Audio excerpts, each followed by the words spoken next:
Hello, my name is Carne Ross. It's a joy and a privilege that I'm quite often approached by people, young people, I guess, who want advice about their futures. They're interested in the world, they want to work internationally, sometimes they want to be diplomats. I try to help when I can, but I'm offering this video for the times when I can't help in person. My advice has changed over the years. Despite my history with the British Foreign Office, I'm often asked how to join the diplomatic service. I used to say that it was worth doing, not least for the extraordinary experience of inside track diplomacy it gives you. I no longer say this. I used to say that you can try to change the system from within. This was naive. When I was an official, I didn't change the system, it changed me. For evidence, just see what I did, to my great present shame, on sanctions on Iraq. I helped perpetrate and enforce them, even though they did immense harm. I was a happy careerist colluder in the system. People like me made it work. I was ambitious for myself. My values were very much a secondary concern, one that I was too often prepared to sacrifice. I have become critical, if not actively hostile, to the state. The state has permitted a morality not permitted to the rest of us, including reserving to itself the right to use violence and ultimately kill. That's what I did. I was part of several wars, as well as those sanctions, themselves a form of violence. And as a diplomat, even for nice Western democracies, the few that are left, sooner or later you will have to lie for your country, make nice to dictatorships and repressive states, or help sell arms, or worse, justify war. I met recently with a friend who joined the office, as we called it, at the same time as me. He told me about how he had helped sell British-made fighter aircraft in the country where he had been posted as British ambassador, a job I might once have sought. That country has never had elections, human rights are routinely abused, and the government supports Islamist extremist groups across the Middle East. Yet he seemed proud of his accomplishment. Some of the people with whom I joined the Foreign Office are now busy in senior positions expelling illegal migrants and punishing peaceful protest. They think of themselves as nice people.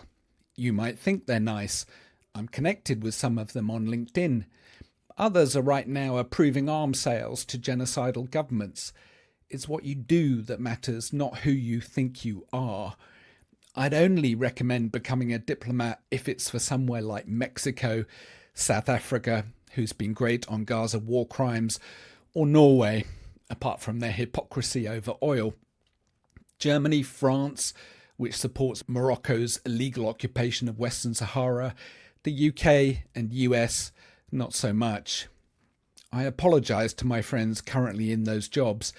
Please don't take it personally. Were it not for Iraq, I would still be with you.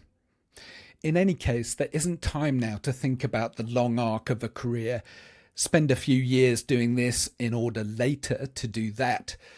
I used to recommend this approach too, but no more. The manifestations of systems collapse are upon us now. Fascism in America, the rising far right across Europe, the climate emergency. Need I go on?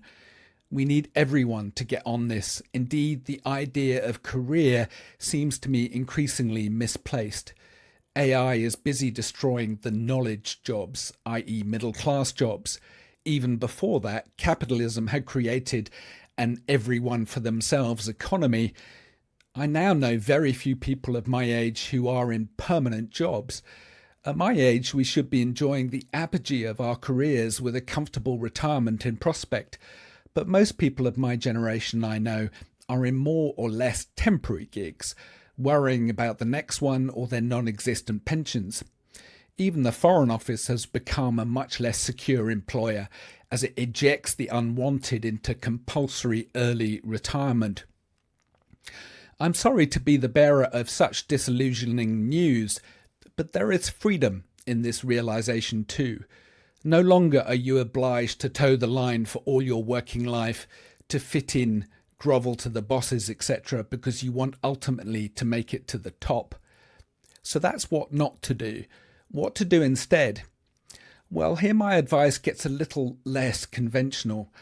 Don't start by thinking of careers or other labels, at least in the realm of international relations and diplomacy, not for doctors, obviously.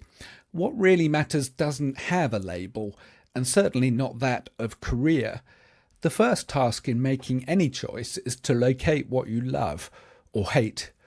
This can be hard and take a long time, perhaps a lifetime, but it is the most important struggle, the battle to become fully oneself. One answer is to explore, and by that I mean literally, get out into the world. Happily, this is also the best thing to build up your resume or CV for that career in IR. I'm often approached by young people who want to get into international relations, but they're sitting in London or Amsterdam or Washington, D.C. The best way to learn about the rest of the world, and indeed find out what you might love, is to go and live there, not just visit as a tourist. You can't learn about the rest of the world by sitting in Washington.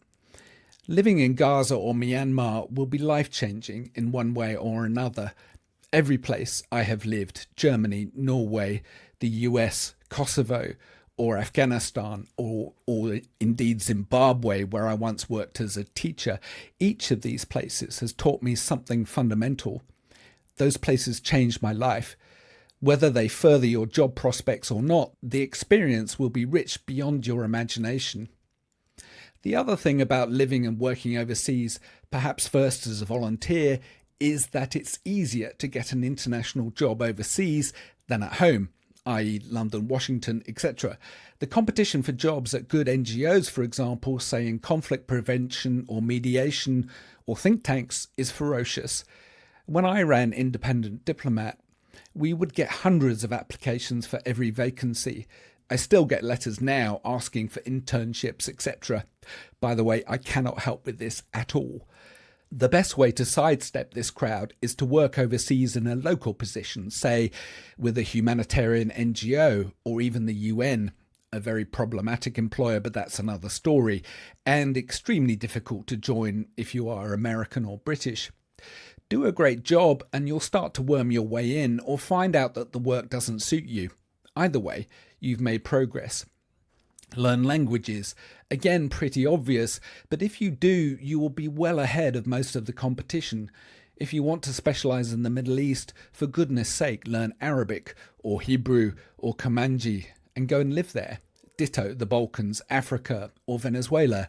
You will understand that place better than 98% of the people who pontificate about it. This is all saying the same thing. To do international relations, practice it. Go and have international relations, including having relationships. That's probably my most important bit of advice. Finally, something that has taken me far too long to learn, and I hope you avoid my mistakes. Seek out something you love and makes you proud. This isn't about status. Status is for the weak-minded, as I once was and doubtless still am. Teaching kids in a refugee camp in Bangladesh doesn't have much status, but it will give you far more satisfaction, richer experience, and I expect pride than some boring office job back home trying to sell crap no one needs. This is not the advice you will receive in university career offices or perhaps from parents or peers, and I do get that paying off enormous student loans is also a major concern. What I'm proposing is a harder road than that neatly packaged career, but it will be your road and no one else's, and its triumphs will be yours, as well as its disappointments. Learn to listen to your heart. Take note of the moments which moved you or enraged you. Then go and work on that thing.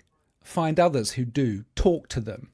Most people are open to sharing their knowledge if you ask politely. Get their advice. Say thank you after you've got the advice. I'm shocked at how many fail to do this.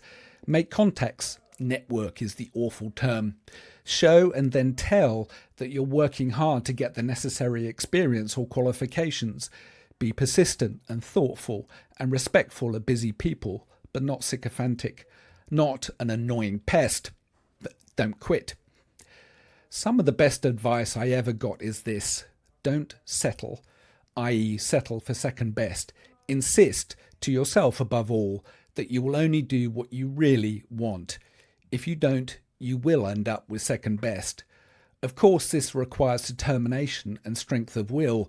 This is all a bit Nietzschean and Ayn Randian, but this rule has really helped me.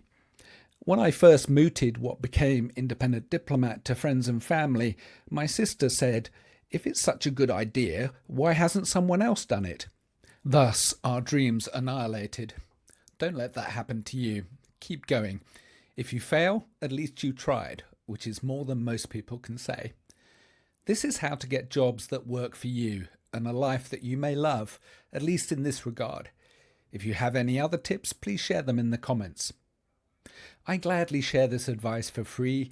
Lots of people have helped me on my journey, asking for and getting nothing in return. All I ask is that if you like this video, please share it and ask people to subscribe to future videos on YouTube or TikTok, or visit my website. The address is in my profile.